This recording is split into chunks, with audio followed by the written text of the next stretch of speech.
অবশেষে গ্রেপ্তার তৃণমূল কাউন্সিলর। ধৃত তৃণমূল কাউন্সিলরের নাম মিলন সর্দার। কি হয়েছে চলুন বিস্তারিত জেনে নেওয়া যাক। ত্রিপুরার এক ব্যবসায়ীকে অপহরণের অভিযোগে বারাসাতে তৃণমূল কাউন্সিলর গ্রেপ্তার। ধৃত কাউন্সিলরের নাম মিলন সর্দার। ওই ব্যবসায়ীকে অপহরণের ঘটনায় এর আগে 7 জনকে গ্রেপ্তার করা হয়েছিল। মিলনকে দল থেকে বহিষ্কারও করেছে তৃণমূল।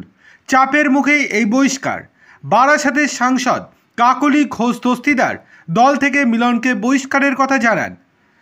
সূত্রের খবর, অতীতে ত্রিপুরার বাসিন্দা, বর্তমানে উত্তর 24 পরগনার ব্যবসায়ী দেবব্রত দেকে মোটা অঙ্কের মুক্তিপণের জন্য 2 দফায় অপহরণ করার অভিযোগে বৃহস্পতিবার গ্রেপ্তার করা হয়েছে মিলনকে।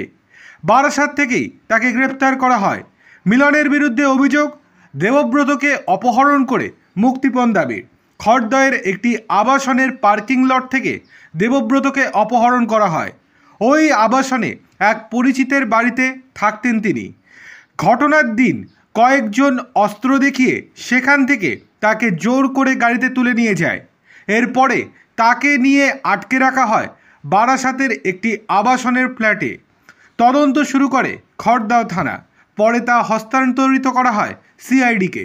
তদন্তে নেমে অপহরণের একদিনের মাথায় সিআইডি স্পেশাল অপারেশন গ্রুপের গোয়েন্দাদের একটি দল বারাসাতের ওই আবাসনে হানা দিয়ে দেবব্রতকে উদ্ধার করে।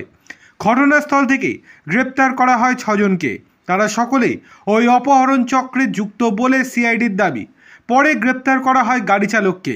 বর্তমানে ধৃত 7 জনই পুলিশের হেফাজতে রয়েছেন। তাদের মধ্যে একজন প্রাক্তন পুলিশ কর্মীও রয়েছেন। তদন্ত চলাকালীনই অপহরণের সঙ্গে যুক্ত সন্দেহে মিলনের নাম উঠে আসে। বৃহস্পতিবার তাকে গ্রেপ্তার করে সিআইডি।